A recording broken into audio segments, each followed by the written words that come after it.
Do aliens exist and are they among us? Are weird creatures lurking in the darkness? Do evil entities hide in the shadows of your bedroom while you sleep? Join us as we explore all this and more on the Warped Reality Podcast.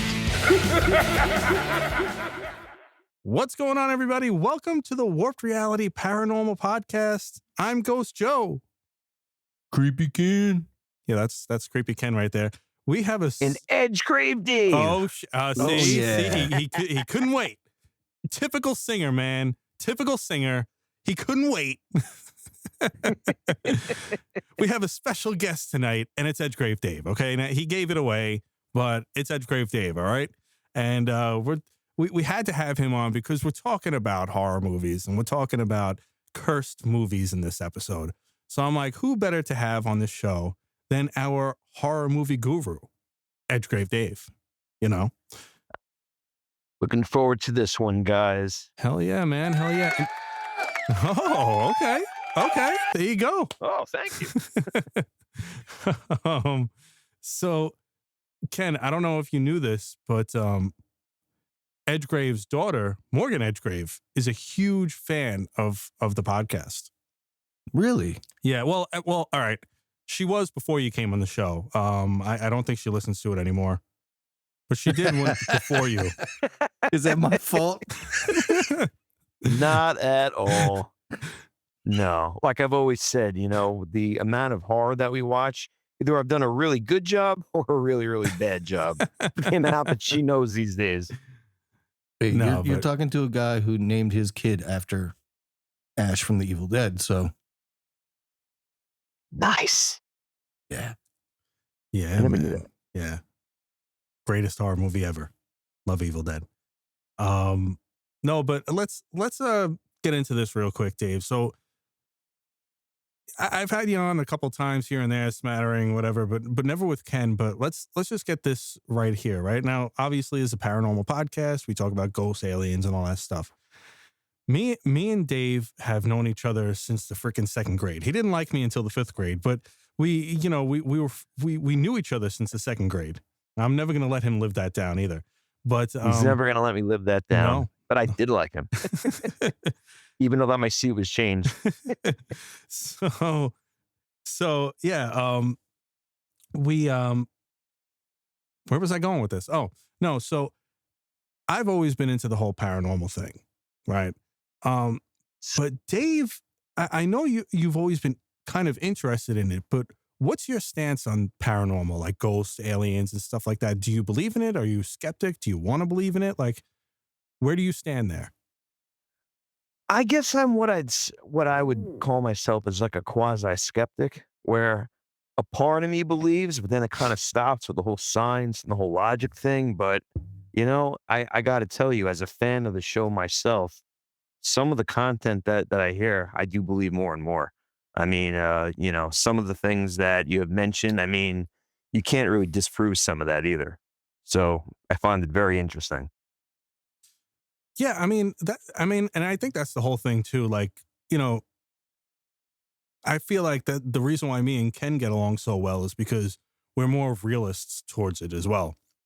We're not overly like, oh my God, I can't believe that happened, or, you know, like, nah, that can never happen type thing. You know, we're just like, well, if it's there and it's in front of you, then, you know, it's there, and if it's in front of you, you know, like it's happening, Right. you know? So it's like, you know, you take more of a realist approach to it, you know?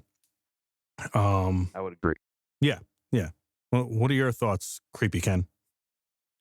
You know, I always say about the paranormal that I believe it's more attuned to a religious experience, and I think that it's not meant for everyone, but the people that it's meant for are the people that see it or have the experience. I mean, there's example after example of people, 4 guys in a room, and one guy sees something, the other guys see something else. You know, they're all having experiences. They're just all having their separate experiences.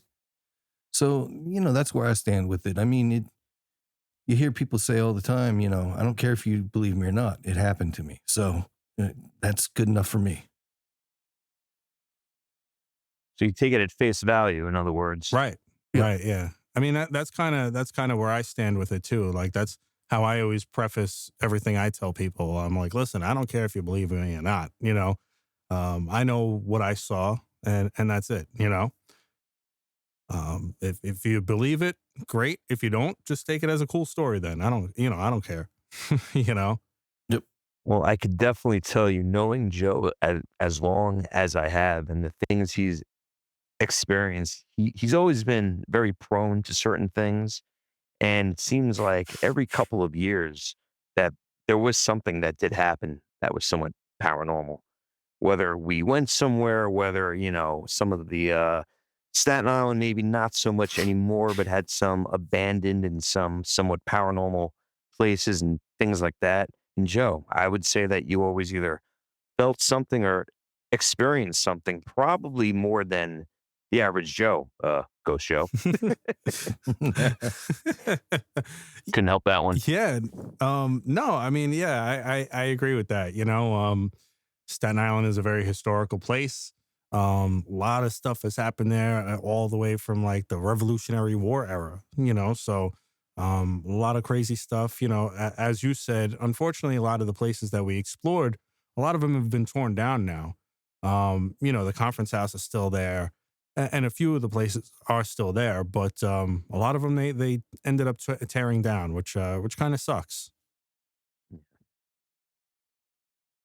But yeah, man. So I wanted to play something for you guys. This little clip um, that I had snagged. Right, it's a soundbite from October 31st of this year when our awesome dude Robert Englund got his star on the Hollywood Walk of Fame. Yes. Cool. Yeah. And Eli Roth, the director of Hostel and Cabin Fever, had made a speech about Robert Englund's legacy and stuff and his impact on the genre. And, it's a quick clip and I wanted to get your guys' opinion on it. So check this out real quick. In a monster. As a child, if you asked anyone who are the horror icons, they'd say Dracula, Frankenstein, Wolfman, Invisible Man, Phantom of the Opera, Jekyll and Hyde, and the Mummy, probably in that order. If you ask any fan around the world today, who are the horror icons, they'll say Freddy, Jason, Michael, Ghostface, Chucky, and now Art the Clown, probably in that order. Freddy is always first. Always. Always. That is no accident. Freddy Krueger was the first time a killer in a slasher movie spoke. Up until then, slashers were silent assassins or a breather. So what do you guys think of that? Do you agree with that? As far as, when people think of these horror icons, do you agree with his list? I would agree 100%. Did I not hear Jason had to have been in there? Michael had to Yep. have been in there. Did I hear Chucky in there? Yes. He said Freddy, Jason, Michael. Those are the first three. Then I believe he said Chucky. And then he said Art the Clown. He said, and now Art the Clown. I would agree 100% because Oh, and it's Ghostface. He said Art. Ghostface also. Yeah. Ghostface absolutely would join the ranks over those original core slashers because, as we know, they were of that 80s era. And then we sort of had that kind of parody era where you had, a character that was sort of created based off of those guys. And then Art the Clown, the amount of popularity that he's had, I would absolutely include him to those ranks. And my experience at that Monster Mania absolutely proved it when the line for Robert Englund was as long as Art the Clown, and I couldn't believe it. That was, I believe, his first appearance too at a con. Wow, very cool. What are your thoughts, Ken? What do you think? Yeah, man. I mean, I can't speak much on Art the Clown because I watched 10 minutes of that movie and couldn't finish it. But It's all right. the list, yeah, he's right on about that. And I like what he said about it's the first time that a slasher actually spoke in a movie. That was pretty awesome. But yeah, I agree with the list. And I know that Art the Clown he's hugely popular right now. I just saw that Halloween night here when every kid that came up was Art the Clown. So it was pretty cool. Yeah, I agree. Yeah, I mean, I feel that Art the Clown definitely deserves to be on that list now. I mean, me and Edgegrave have been talking about him for, I mean, since the first movie had come out. About it. Like we know that he's definitely gonna become bigger than he is, and he has been. You know, especially with the Terrifier 3. Like they did so much good marketing for Terrifier 3, and it really blew up from that. I mean, it blew up from Terrifier 2, but even more so with Terrifier 3, I think. It's been unreal, and I think that Stephen King, in a way, was a huge catalyst for that because I believe that his comment was, grossing you out old school, and when he had his stamp on there, I think that more cinemas and more distribution that they were kinda more apt to be playing it, and then with how well that it did, oh, man, I don't think anybody saw that coming. Yeah, yeah, and hey, Damian Leone is a fellow Staten Islander, so you gotta love that too, you know. Yep. Port Richmond, actually. I had asked him, and he would hang out there, and, a lot of our stomping grounds were, his stomping grounds. That's awesome. That's awesome. Very, very cool. So let's get into some of these cursed movies and movie sets and stuff like that. There have been so many of them, right?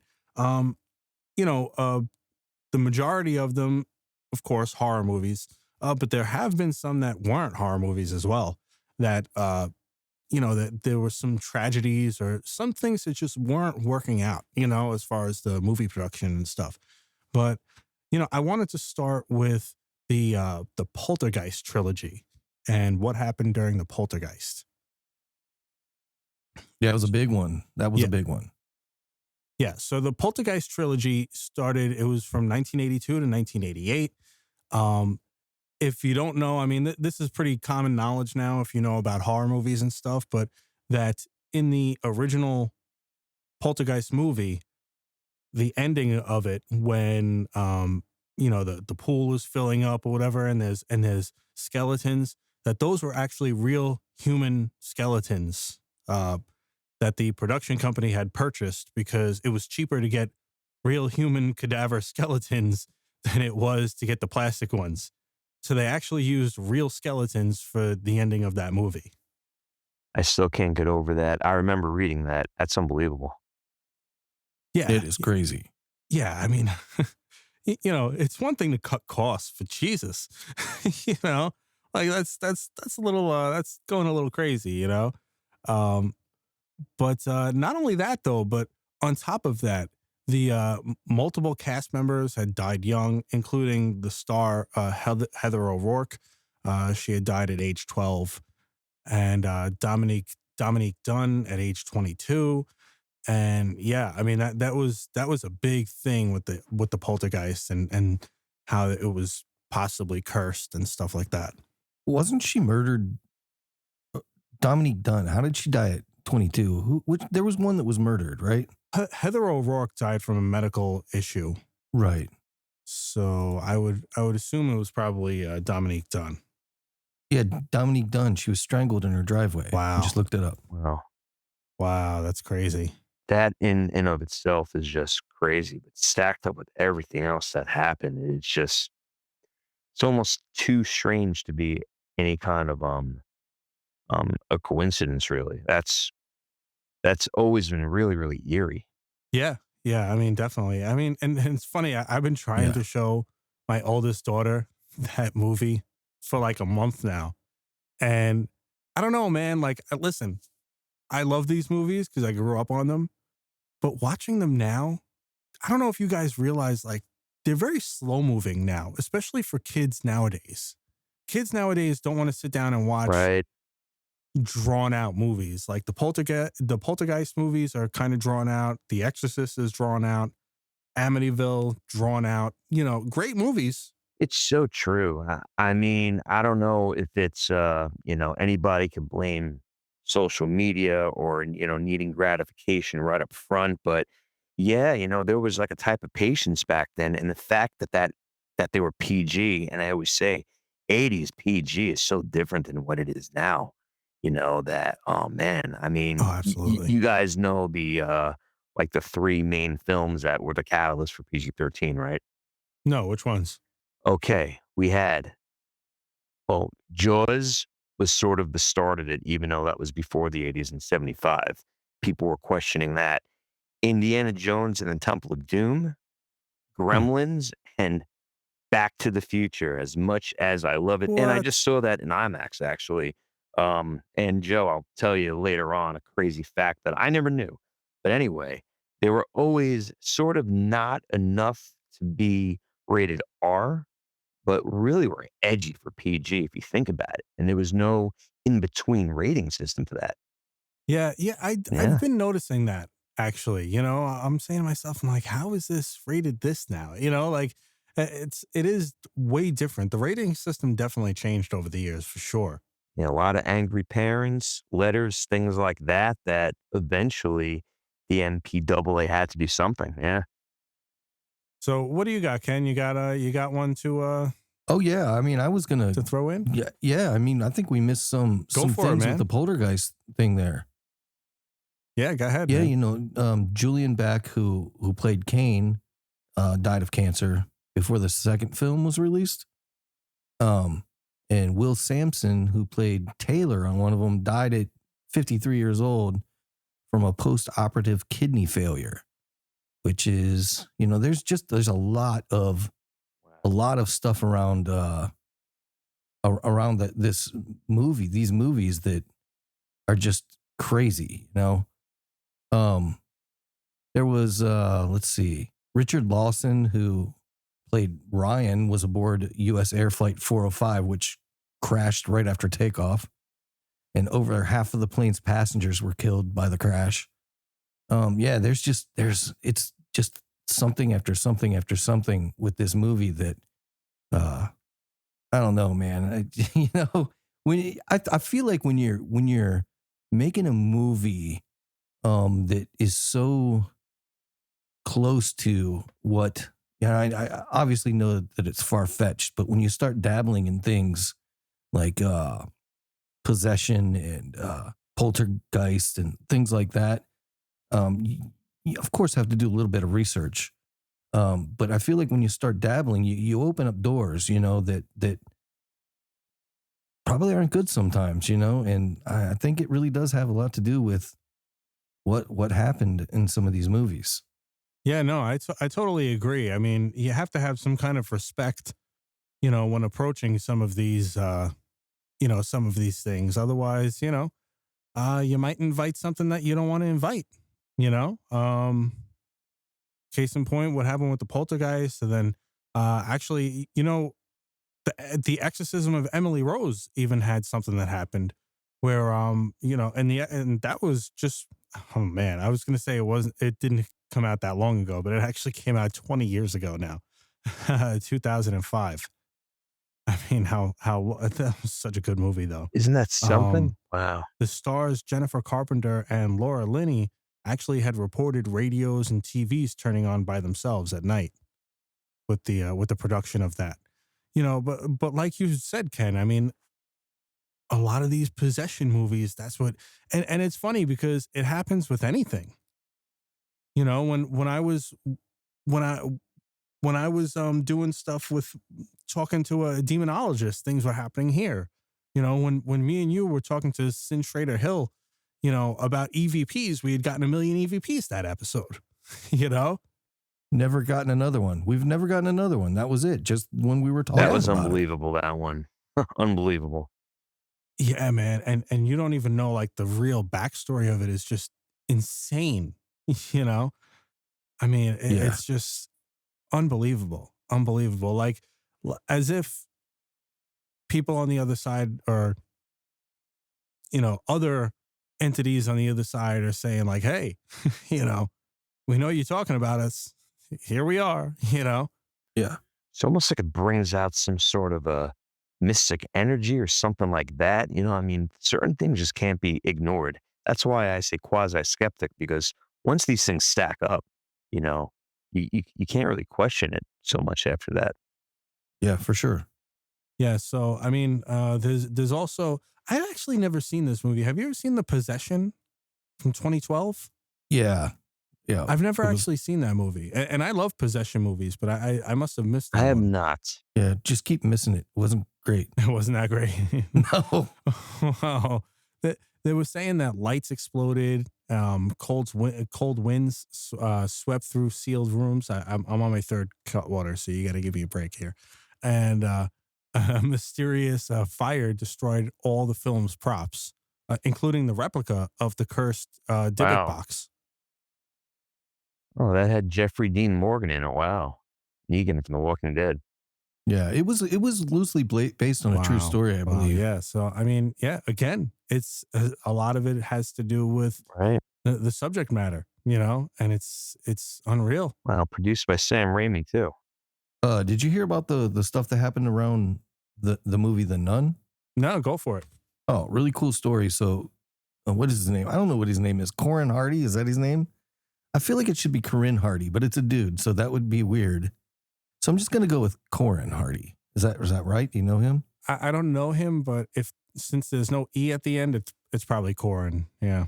Yeah. Then it's weird to say that too, because you sound like you're talking about corn in the field, But okay, we'll go with it. How about that?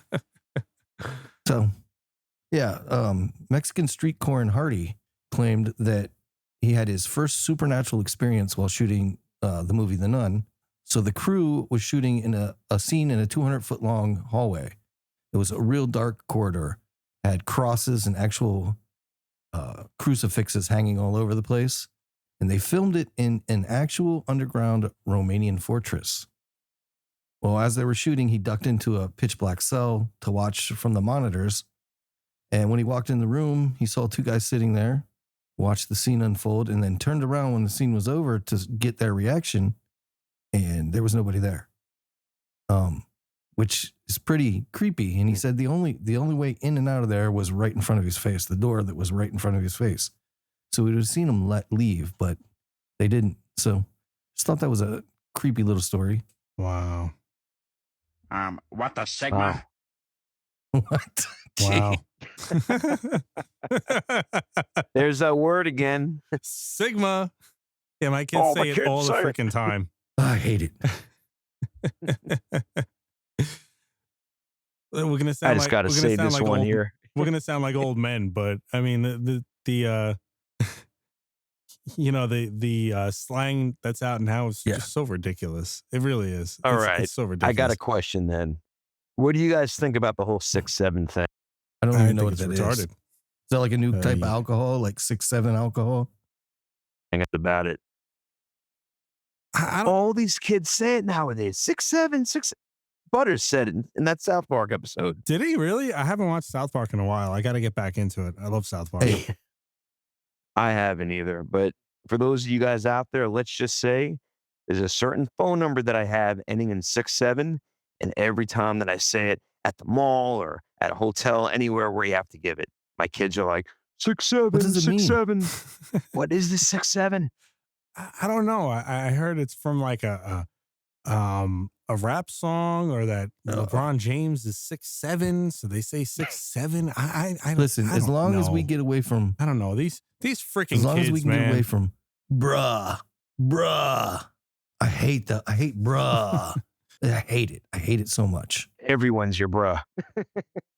Or what about when everybody says "Let's go"? Yeah. Like that's like everybody says "Let's go." See, like, that all right, come on one, now. I don't know, maybe I'm immune to that one. I mean, I guess it's hyping. I guess it's hyping people up, but that one's not as bad as the others. But it's still it's too much. It's Yeah. too much. Well, it's like watching any viral video these days where I made this example to my 17-year-old the other day. It's like any YouTube video or TikTok video where they're talking to their audience. They all start out the same. Hey, it's your boy here. Hey guys, and every other word is guys. Check this out, guys. Look at this, guys. Hey guys. Like I literally counted in a 3-minute long video the other day. He said guys like 62 times. I think there's a lot of people in a room by themselves that, that they're with multiple people. Hey, maybe that's paranormal in itself. Guys.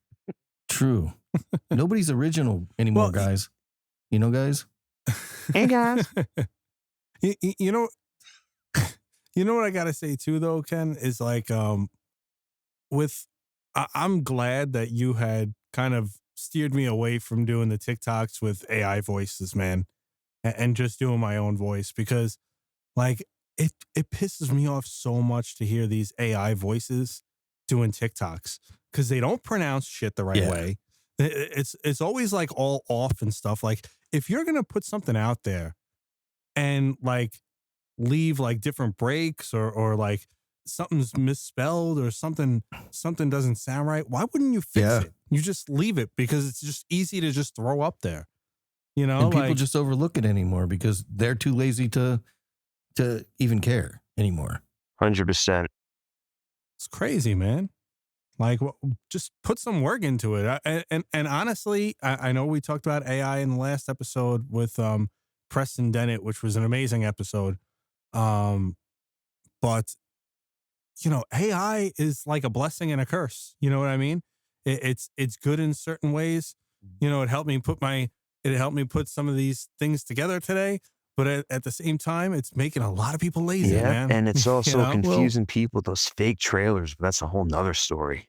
Oh, I hate Oh, those fake man. trailers. I hate them. Fake trailers, fake stories. Like how many times have you seen on any of these social media things about, oh well, Ozzy and Sharon had done this and done that, and you know they were held by this person and that person and and like it was like this whole big story, and I'm like, yeah, none of that actually ever happened.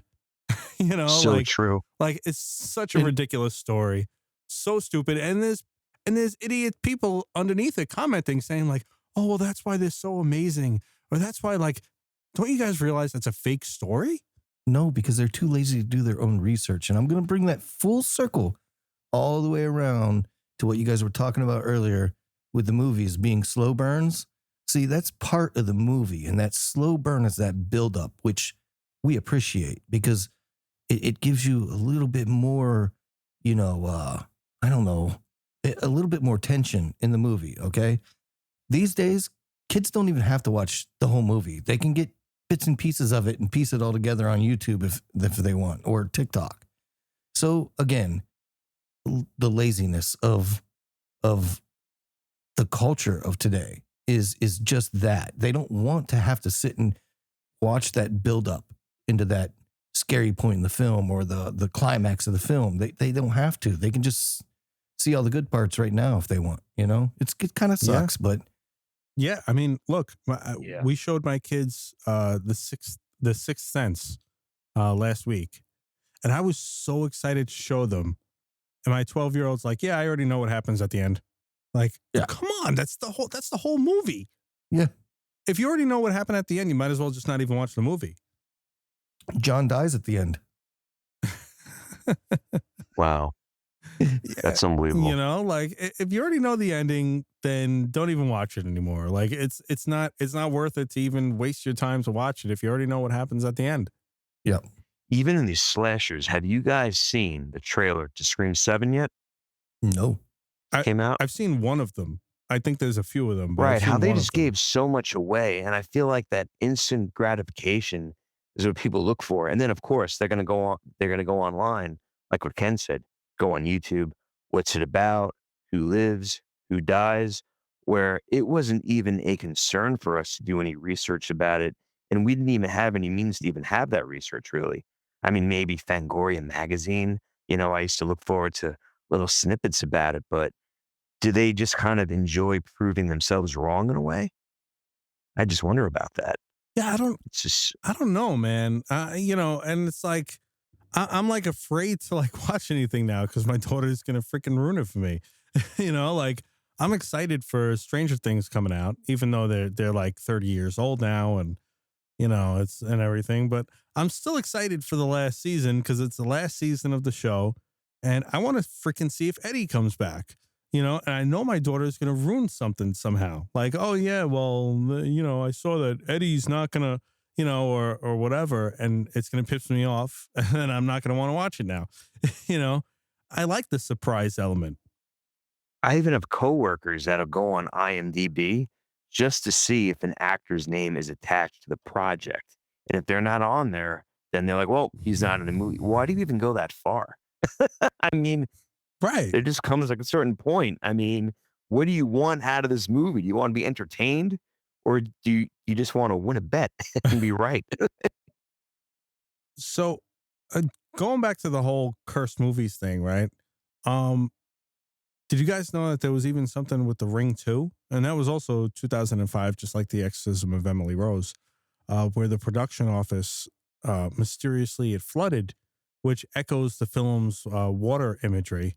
And a crew member also had a near fatal encounter with a charging deer, which also is part of the Ring 2 movie as well.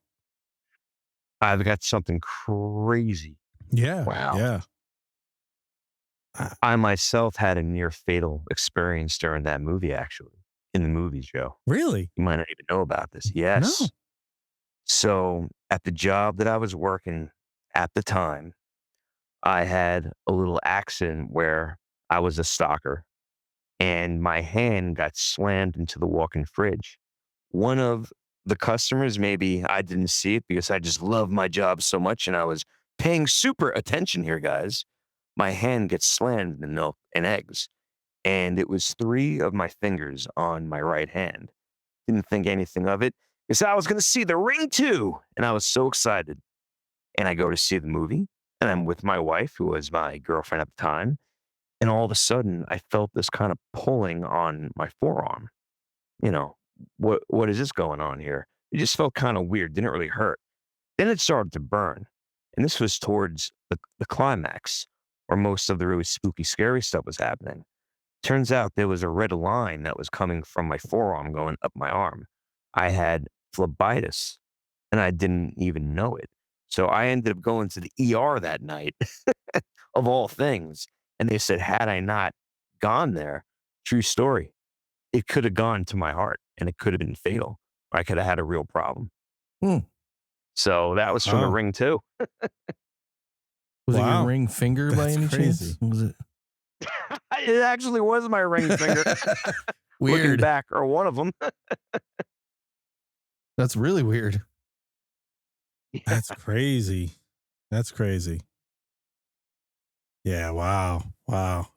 Well, also we have to talk about not necessarily a horror movie, or I mean, you wouldn't consider this a horror movie, right? And I don't even know if this is considered a curse, really. But let's talk about The Crow and what happened to My God. Yeah. I knew you were going poor to say that. Brandon Lee, that was fatally shot on the set. I mean, that was just such an insane thing to happen. I mean, first off, that dude had a lot of promise. I mean, he was an excellent actor. I mean, I didn't actually see him in anything else, but I know that The Crow, he was freaking phenomenal in, you know? Yeah. And also being the son of Bruce Lee, I mean, you know, he's got to be good at it, you know? And just for something like that to happen where and on camera and they left it in. That's the insane Yeah. part. Insanity. I always think of that. When you said cursed movie sets, Joe, that was the first thing I thought about. Yeah, I think if you grew up in our era, that was Yeah. a Yeah. big hit I mean, to that- everybody in our era. You know, was Brandon Lee getting shot on set? It was because let's face it. I mean, the movie did not age well at all. I tried to watch it with my kids like last year, and they were like, "What is this shit?" And I'm like, "Oh, this is the greatest movie ever. I mean, look at the music. The music is amazing." And they're like, "This is terrible." And I was like, "Okay," but to us, I mean, first of all, single-handedly, music-wise, it had one of the best soundtracks of any movie I've ever seen up to that point. And yeah, I'm and with then, you, Ken. and then Yeah. the movie was just good. I loved that movie. I loved it. I still love it. I'll watch it if it's on. It isn't cheesy to me, but you know, I'm reliving memories when I watch it, and I think that's an important part of a movie. I Right. love the atmosphere of that movie. Yeah. It just, you know, It's so dark. It reminds me of if you want to compare it to a newer type movie, it reminds me of like the Dark Knight type eeriness, dark, it's always dark. Everything is shot at night. Yes. And, it's just such a well-made movie, The Crow. Do you guys know what order that they edited that? I mean, for him to be in everything else, that had to be one of the final scenes that they shot. I would imagine. Yeah. I mean, did they say that? I mean, I didn't really do all that research into it, but did they say that they had to like do scenes with like somebody's back to him, or like the stunt double's back or anything like that? I'm not really sure. Well, I don't know. yeah, the whole scene where he's running across the rooftops, that was all like early CGI stuff. I was gonna say, nowadays, that they would just CGI all of that. I mean, like, Fast and the Furious 7 was such a huge catalyst to that with Paul Walker. Right. But yeah, I mean, there's no other way, I guess. Yeah, that's another one. I mean, that's not on my list. I don't know if that's on your list, Ken, but I don't think that happened on set. But that was just a tragedy as well. I mean, just the irony that the dude died in a fatal car accident when he made his living on movies about racing cars, Well, let's just go out here and say, all kidding aside, well, no, not all kidding aside, let's kid. The entire movie collection of the Fast and the Furious was a tragedy itself. I mean, who in the hell pays money to go see that junk? I mean, seriously, it's the first one was excellent. terrible. Those The are first terrible. one was excellent. Listen, It definitely Listen. did go downhill quite a bit. anytime you're jumping, anytime you are jumping cars off of rooftops, I check out. I can't do it. I can't do it. I can't do it. Just like, what was the movie with Jason Statham? There was a Jason Statham movie where this dude, they shoot an RPG at him, and he takes a lunch tray, and it hits the lunch tray, and he moves it so it goes sideways. Come on. Was that one of the You're transporters? too far Ken? from me now. Yeah, maybe it Yeah, was. it might have been, man. I don't know, because I immediately shut stuff off whenever I see stuff like that, because my little fragile brain can't handle it. I need a little bit of realism to my movies, or I just check out. I'm like, I mean, if that's the way we're doing it, like any kindergartner can make a movie, because it's just a bunch of nonsense, gobbledygook. It's just crap in my book, I do have to And, say, though, yeah, they I hooked just- up a car battery to his heart, and they made a sequel out of that one as well. Whatever that one was, he's just running around with a car battery to his heart. I'm like, okay, this movie magic, Yeah. I buy it. Yeah. Well, that's just like the Triple X movie when big ass Vin Diesel takes a lunch tray and rail slides down a. First of all, Vin Diesel is not rail sliding anything anywhere. All right, let's get that out of the way. And it sure as hell isn't going to be a lunch tray. It isn't going to happen. Gonna throw up some props to Jackie Chan right about now. About the only one that I know that does his own stunts and gets hurt doing it too. Amazing that he's not on this list. Not trying to be morbid Right. is unbelievable to me. Well, doesn't Tom Cruise do his own stunts also? Yeah, but he's a Scientologist. That doesn't count. See, every episode we have to get angry letters from people, Just and now saying, we he's can not a get real angry person. letters from Doesn't count. Scientologists now. Thanks, Ken. No, they won't send us angry letters. They'll just hack all of our accounts and drain us. Like that's what they do. Edgegrave Dave assumes no responsibility for this conversation. So listen, before we continue, I wanted to do this one little thing. I didn't tell Ken about this either. Okay, so let me get this started here now, right? No. Oh boy, we're all doomed. As a buddy, Crazy Ralph would say, we're all doomed. So right now we're gonna play a little game, guys. I like to call taglines of terror. Oh shit. Ooh, that I was like it. kind of Thank you. groovy. Thank you. I like that. This is where I'll read a tagline from a supposed horror movie, right? You know, those clever one-liners that are on the front of VHS and DVD boxes and on movie posters and stuff. And I want you to tell me, one, if it is indeed from a horror movie, and B, which horror movie is it from? And yeah. So, oh, by the way, Ken, I asked the client at my job if this segment was legally okay to do. And his response was, I don't give a shit. Where's my cheese sandwich? So, Is it chopped cheese? I mean, that was good enough for me, you know? Is it grilled cheese? I gotta know about this cheese sandwich now. Just cheese. It's just cheese on bread, okay? Oh, and we don't okay. even give it anymore. It's just peanut butter and jelly now. And just like a little slice of jelly. Anyway, but just in case we do get sued, I've temporarily transferred all ownership of the podcast into your name. So Okay. Good luck, buddy. All right, Okay. that'll work. So, and the winner of this game will win absolutely nothing. So, you know, let's get bonus. started. Nice. So, number 1, be afraid. Be very afraid. I know that. The fly.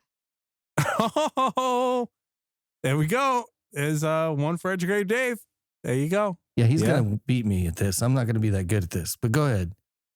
All right, this one's a given. This one's an easy one. If Nancy doesn't wake up screaming, she won't wake up at all. Nightmare number 3.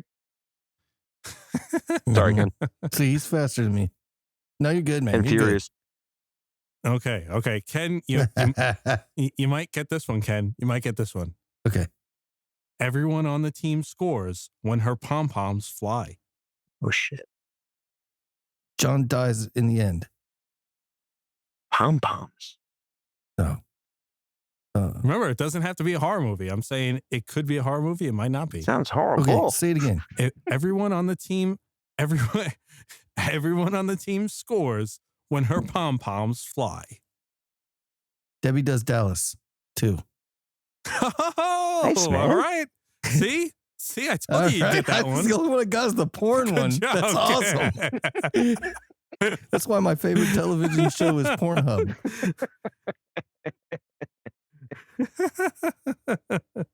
So, all right. All right. His number 4 is he's chillin' and killing. Oh, Jack Frost. Oh, man. Oh, all right. Yeah, Dave's got that one. He's got that one. Holding my All right. carrot. Can you edit that? All right, now here's the last one, okay?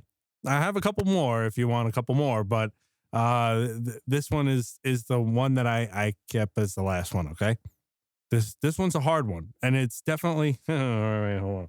That's what she said. Okay, I can't Never get it. said that to the guys before. All right, ready? All right, here's the last one. When eating out takes on a whole new horrifying meaning.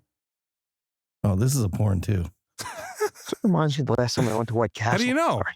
When I just eating know out by the description. takes on a whole new horrifying meaning. Eating. This Out. is kind of a horror Um, movie. It's kind of horror. When eating out takes on a whole new horrifying meaning. 2 girls, 1 cup. Holy crap, bro! How did you get that? And the fact that I've seen that makes me even more of a sick person. Is that it? Is that it? How did you get that? Is that really that's it? Yes, Oh, my that's God. it. I was just being stupid. That is from- amazing. It's from. Wow, Ken, I didn't you- expect You that got one. some skills, bro. You got the horror genre down, Dave, and I'll take the porn. So It's from 2007's. Actually, it's called Hungry Bitches, aka that's even 2 better. Girls, 1 Cup. I was just joking too. Bravo.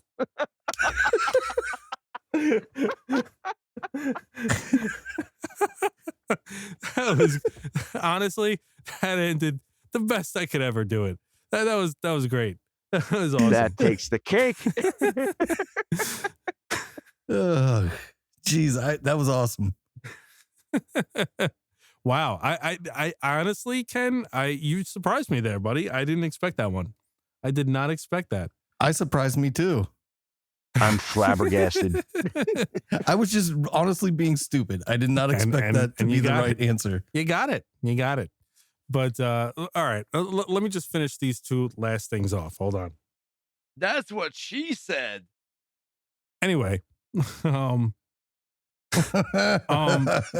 In space, no one can hear you scream. Jason. Aliens. Jason. Okay. All right. Well, Damn it. no, it wasn't Jason. It wasn't Jason. It's Alien. It was Alien, Oh. not Aliens. Alien. Okay. Oh, he did get me. All there. right. And the last one. This one's actually going to be kind of hard, actually. Ding, ding. There you go. Who will survive and what will be left of them? I know what it is.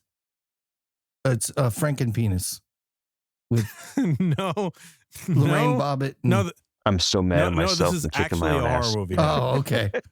Who will survive and what will be left of them? See, it goes with that, though. What would be left of him? It almost sounds like Texas Chainsaw, but it can't be. Wow. Good job, Dave. Nice. It was Texas Chainsaw Massacre. Ah, Who will survive Wow. and what will be left of them? See, that's why you're our horror movie guru. True. That's exactly why, dude. That's exactly why. And, you know, I was thinking Leatherface. Yeah.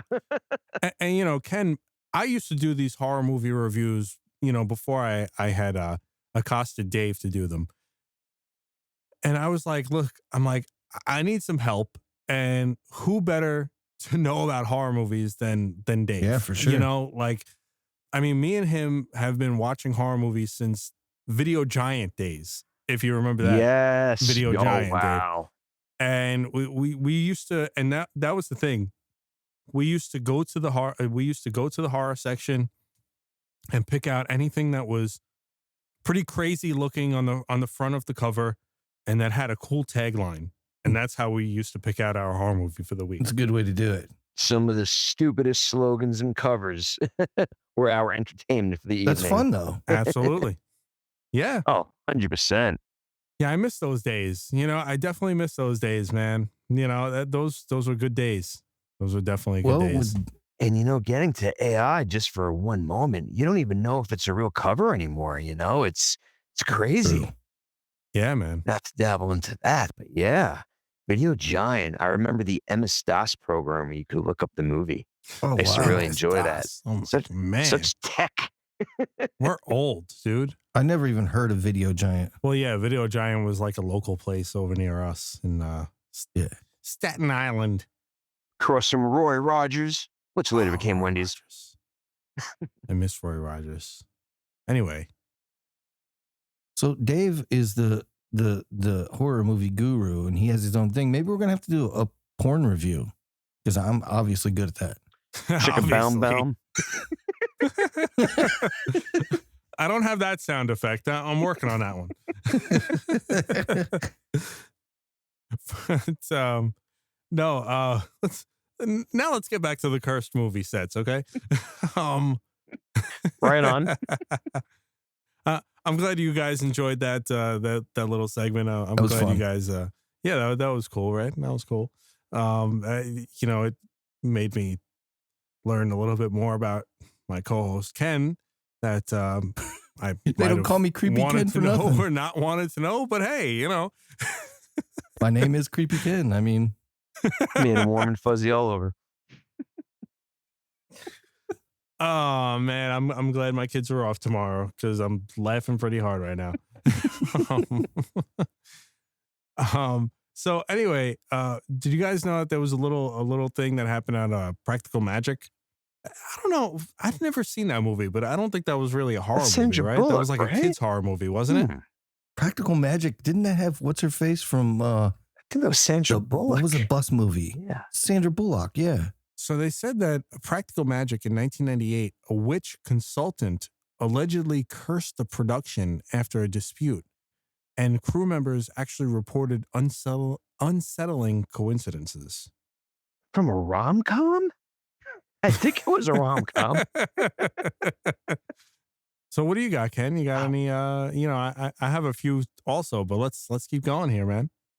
Yeah, The Twilight Zone, the movie. Do you guys remember that movie? Oh yeah. William Shatner? 1983. Yeah, the I'll never forget the plane scene with the creature on the plane, No, like on the wing. the opening scene, man, with Dan Aykroyd was one of the greatest opening scenes of any horror movie I've ever seen. Yes. That opening scene was freaking phenomenal. I love that. Like, it still gives me chills, that opening scene with Dan Aykroyd. Yeah, Yeah. I think that was pre-Ghostbusters. Oh, yeah, here we go. 83. Yeah, wow. You're right.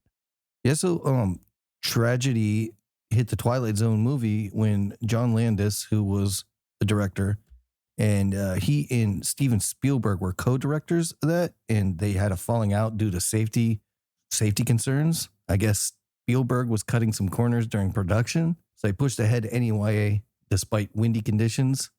And I guess a helicopter flew out of control and came crashing down right onto the precise position where actor Vic Morrow and two children's stars were standing. I'm not going to attempt to say their names because they're Chinese, and okay, I'll do it.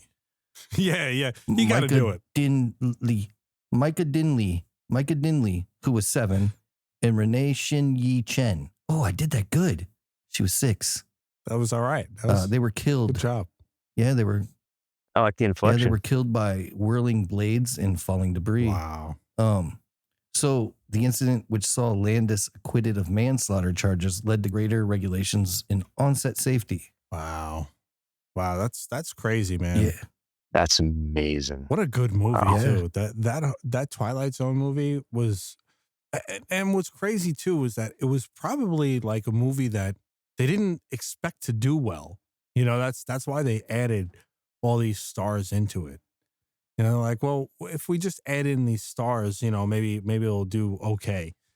And that was a really good movie, man. Like, I would put that up there with some really good horror movies. Yeah, it was good. The Twilight Zone, the movie. I really enjoyed that one. It's amazing what a star-studded cast that it had. Yeah, you're right. Yeah. Oh. Yeah, no, absolutely. And then The Omen, of course, had some crazy stuff happen. Of course, that came out in 1976. And a series of eerie coincidences. A plane that was meant for the crew crashed, killing all on board. And lightning struck planes carrying Gregory Peck and the producer. And a zookeeper was even mauled by the lions shortly after working on the film. Crazy. Carrying lions? Yeah. He was mauled by the lions. Yeah. It was unreal, man.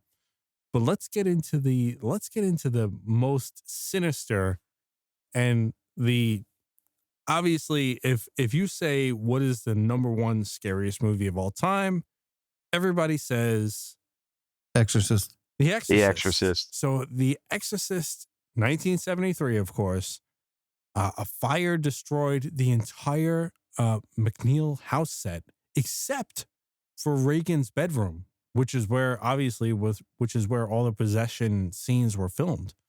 Actress Ellen Bernstein permanently injured her spine during a stunt when she was yanked back too hard on the harness.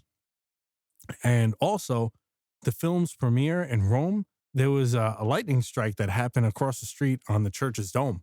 And just a lot of stuff. I mean, honestly, if anything was going to happen on any movie set, it was going to be The Exorcist, I think.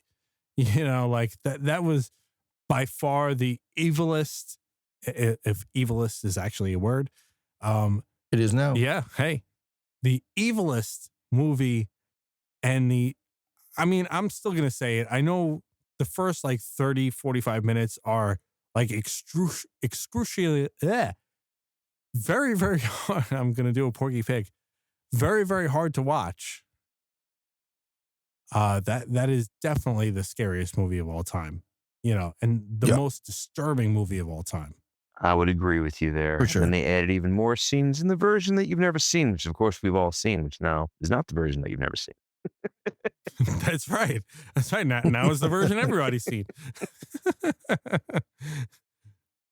I guess it's the version that we previously never seen that we've seen now. I guess that's Yes. I guess, yeah. Okay. It is. Then there was also something that happened on The Passion of the Christ, the 2004 movie about Jesus from Nazareth. And the actor Jim Caviezel, I guess that's how you say his name, He was struck Yep. by lightning while on the cross I during didn't know filming. that.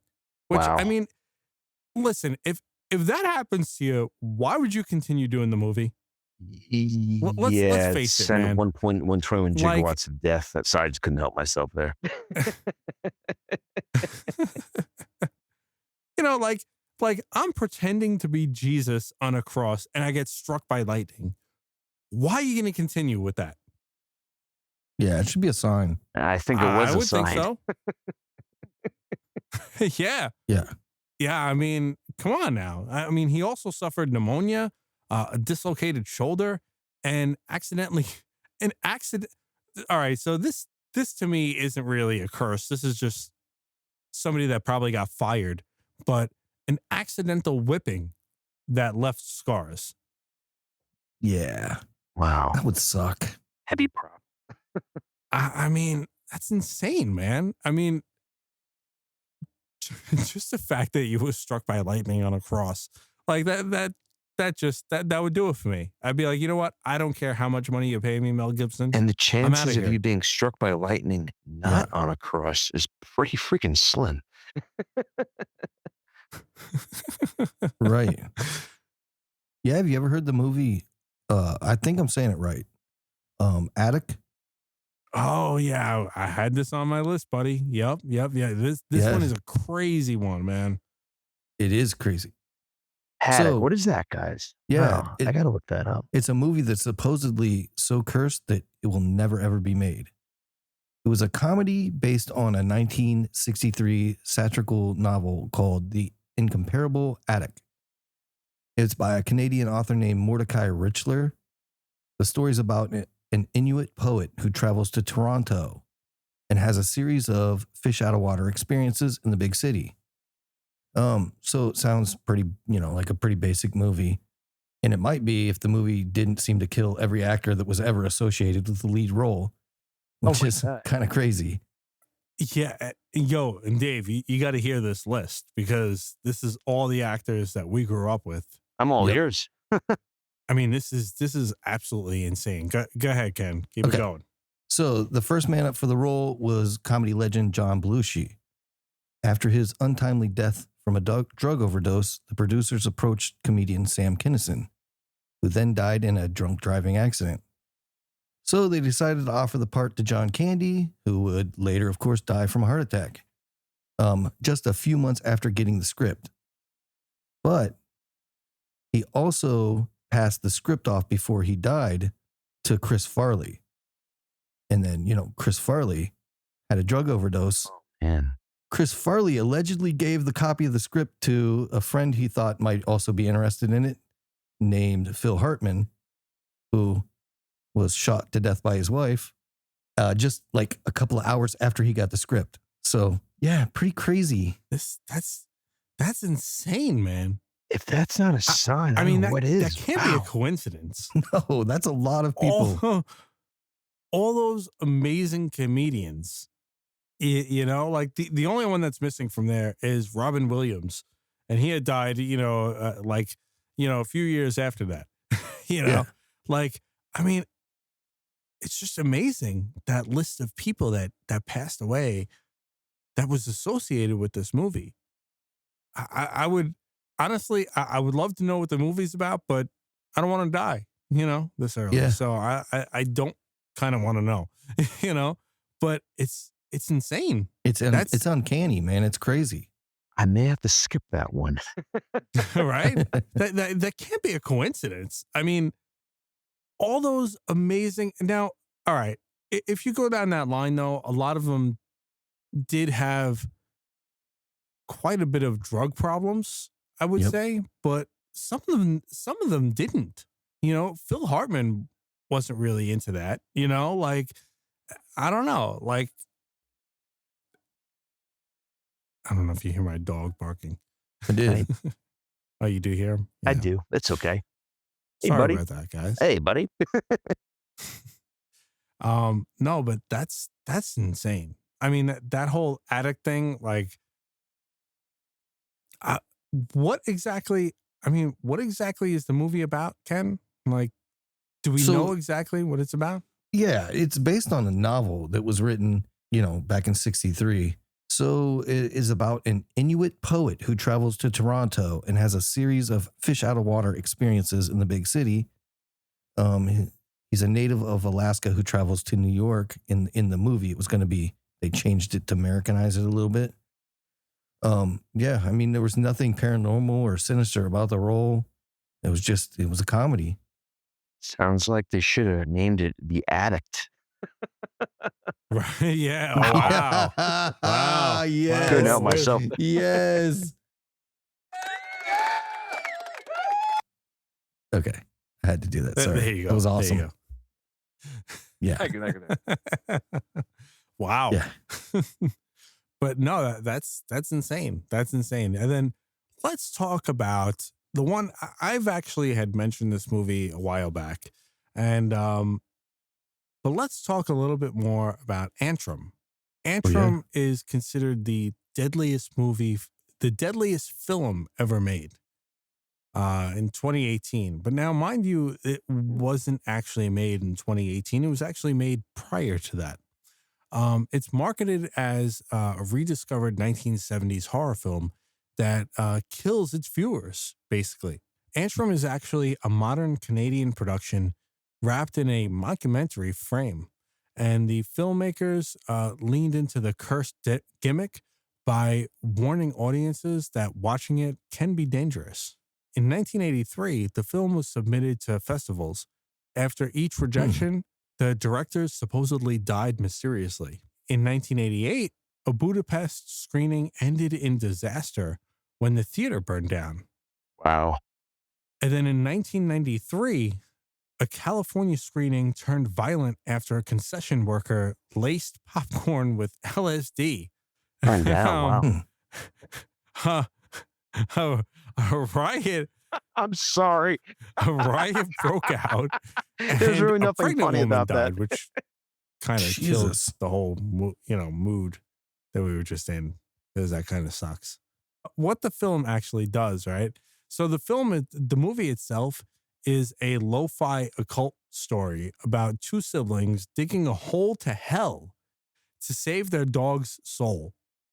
And it's laced with subliminal imagery, disorienting sound design, and spliced in snuff-like footage into the movie to unsettle viewers.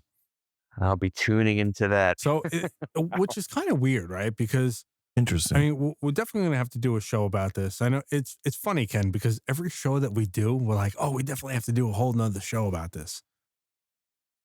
But we definitely have to do a whole nother show. Yeah. Paranormal or not, we have to do a whole nother show on mind control and hypnosis, right? Because that kind of goes with paranormal, right? Joe even had me hypnotized one time. True Well, story. that'll be good because we have an interview coming up with Robert Guffey here soon, and that's his game. He wrote a whole expose about that and how our own government is doing things. He has firsthand experience of this to people who are addicted to heroin and things like that, and they're doing experiments on them for military purposes by using mind control and invisible spies and all kinds of crazy stuff, man. It's going to be a ride, man. It's fun. I'm going to have a lot of hypnosis and mind control have always been like a huge interest of mine, to know like exactly what it's about. So that's definitely going to be a cool interview. Anyway, so the curse is actually fabricated with this movie, right? It's basically a marketing strategy, just like the Blair Witch, but it definitely, took on its own life, basically, because a lot of people believe that this movie is killing people. Every time that somebody views this movie, it's kind of like the Ring film in a way, Yeah. But but it has this subliminal imagery in it and disorienting sound design, and Yeah, it's just crazy stuff involved in it. All right, man. I'm gonna switch gears on you because I think I'm gonna go to the small screen because there's a couple of really cool ones on the small screen that have curses or whatever involved with them. Okay. How about Glee? Everybody's heard of Glee, right? Glee can't have a curse on it. It's Oh about man. singing Well, and stuff, man. yeah, I guess it does. So, there's I guess her name is Monteith. She played Finn Hudson for 4 seasons. It's a dude. I'm sorry. Monteith, the dude who played Finn Hudson for 4 seasons, admitted himself into a treatment facility for substance abuse on March 2013. In March 2013, and on July 13th, 2013, died in Vancouver at the age of 31. It was ruled an accidental overdose. Sailing, who played Stuart Puckerman, it's a great name, was accused of sexual battery in 2011 by an ex-girlfriend and countersued for defamation. He eventually settled outside of court and agreed to pay his ex, Roxanne Gorzella, $2.7 million. Then in December of 2015, he was arrested in Los Angeles at home on suspicions of possessing child pornography. Then he was charged in May of 2016 and pled guilty in September 2017 for the child pornography. Pornography charges. But in July or January of 2018, he died by suicide. He hung himself. And then I guess one of the other actresses dated that guy that did all that. And she was accidentally drowned in Lake Peru. You'll probably remember that. Remember her 4-year-old son was found alone in the boat floating out in the middle of this lake just a few years ago. It was 2020. So yeah, I found that pretty interesting. No, that's all I got on that one. But then as I was digging, I also found something really, really crazy that I wanted to share because I thought it was really cool. So everybody remembers the Little Rascals or Our Gang, right? Sure. Well, there's a bunch of stuff around that. Get out of here, really? Yeah, man. So Mickey Gubitosi, who would later be the Bretta star, Robert Blake, was acquitted of murdering his wife in 2001. Remember that? I do remember that. Yep. Robert Blake. Yep.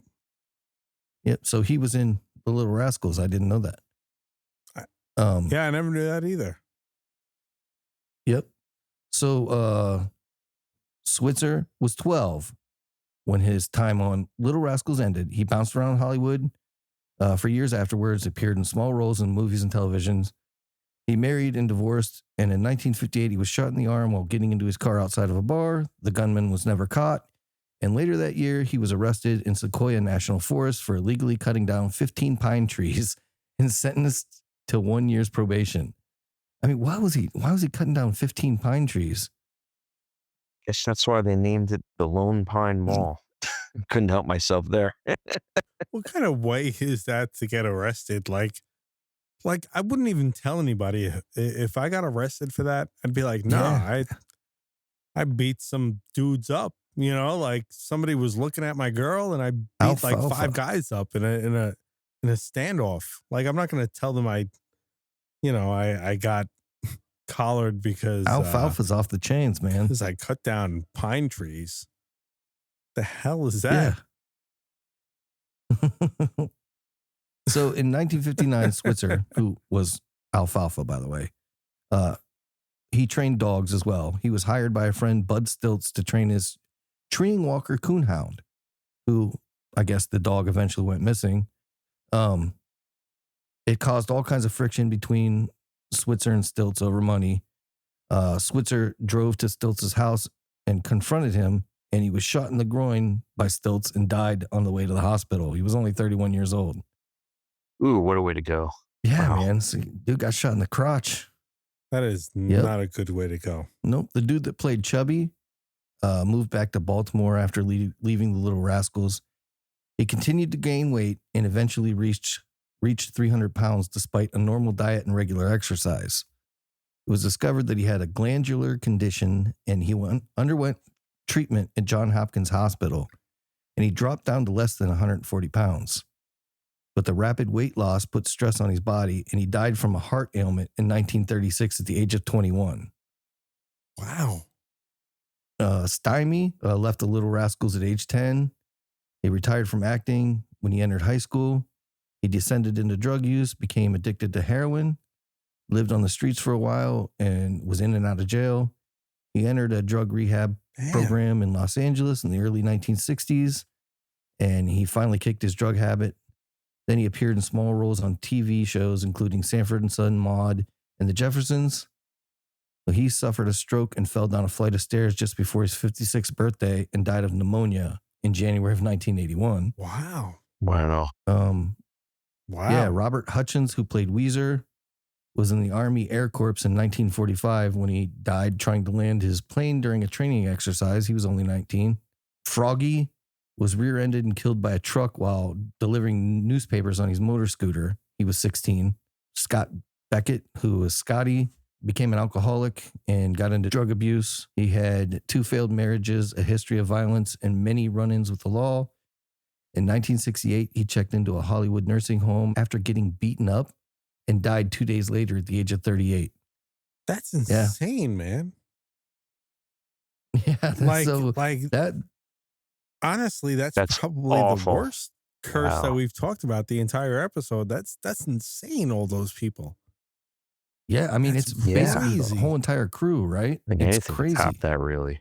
Well, Wow. I do have one, though, guys, for you. Go for it. Small All right. screen. Different Strokes. And the fact that Gary Coleman fell down the stairs and he had died. And everything else that happened on there. Todd Bridges, all the drug issues that he had, you know, and then Dana Plato, she played Kimberly. I can't believe how, you know, she even robbed a video store of all things. What? I mean, in 1991, she actually did. And she forged a prescription as well. She ended up dying in her car in her No way. Winnebago. Yeah, the age of 34. I'll never forget that because right before that happened, about 2-3 days before that happened, she was on the Howard Stern show and I was listening to it. And she was going on and on. And he was grilling her, but she was going on and on about how she was all sober and everything else. And then she died like 3 days later. It was crazy. Wow. No, that's crazy. I didn't even know that about this Different Strokes. That's insane. Not the porn, Different Strokes. That could be a porn. Is that a porn? That's got to be a porn, right? Yeah, I guarantee it's a porn. I guarantee it. That's the facts of life right there. Put it in chat. That's got to be a This porn. is a zinger. Wow. No, that's insane though. Like I mean, I knew about Todd Bridges, but I didn't know about the others. Yeah, that's our childhood, man. That's crazy. Yeah, just sad. Apocalypse Now in 1979. The production was plagued by typhoons, and Martin Sheen's near fatal heart attack happened, and Marlon Brando showed up and he was unprepared and all this stuff. And Coppola himself had admitted that he thought that the film would actually kill him. You know, like, I mean, all this stuff happened. And then Ken, me and you had talked about the Rebel Without a Cause in, you know, in our first episode of the season. All that stuff had happened as well. You know, James Dean, Natalie Wood, and Sal Mineo, all 3 leads had died tragically young. You know, I mean, it's just, that can't be a coincidence, right? I mean, it's just weird how some of these things happen. Even, I mean, I don't have it in front of me, but I know that they had said that the lot that the Back to the Future set was even cursed, you know, and that had burnt down at one point. You ever hear Return to Babylon? Yeah, me either, because it's a silent film and I can't do that because I'll fall asleep. So apparently it is said to have captured demonic activity on the film. Director Alex Monty Kanawati. I said that right. I'm getting good at this, Joe. Good job, buddy. Good job. Thank you, man. He used an old school camera with black and white film that he mysteriously found in a bag. Okay. I don't know where he found the bag at, but he found this camera in a bag. And when he watched back what he had caught on camera, he said the lead actors' faces had morphed into demonic looking creatures. I thought that was interesting. So I may have to see if I can find a clip of that somewhere. Yeah, definitely, man. Without a doubt. That sounds pretty insane. I would, just to see that image is probably freaking frightening as all hell. But yeah, everybody, that's probably going to do it for us right now. I'm fresh out of ideas, and too many Cutwater's in, and listen, I'm ready for that endorsement, Cutwater. So whenever you're ready, give me a call, okay? Anyway, if you've had a paranormal experience you want to share, questions, comments, if you think of any of these cursed movies or anything that we did not get or that we missed, please let us know. 845-600-0744. You could email me at ghostjoeny@gmail.com and check out our website, warpedrealityparanormal.com. All of our socials, TikTok, and all that good stuff. We're everywhere, so definitely check it out. And don't forget to check out Edgegrave Dave's segments on horrible reviews. He does an amazing job. Thank you, Edgegrave, for joining us, and I hope you come back again. Thanks for having me, guys. With that being said, everybody, have a great night. Later. Peace. Later. Thank you for listening to the Warped Reality Paranormal Podcast, and thank you to all of our guests and contributors that help make this show possible. For more information on the show, to listen to every episode, read paranormal news, or to submit your paranormal experience, check out warpedrealityparanormal.com. You could also email me at ghostjoeny@gmail.com. The Warped Reality Paranormal Podcast, uncovering the unseen.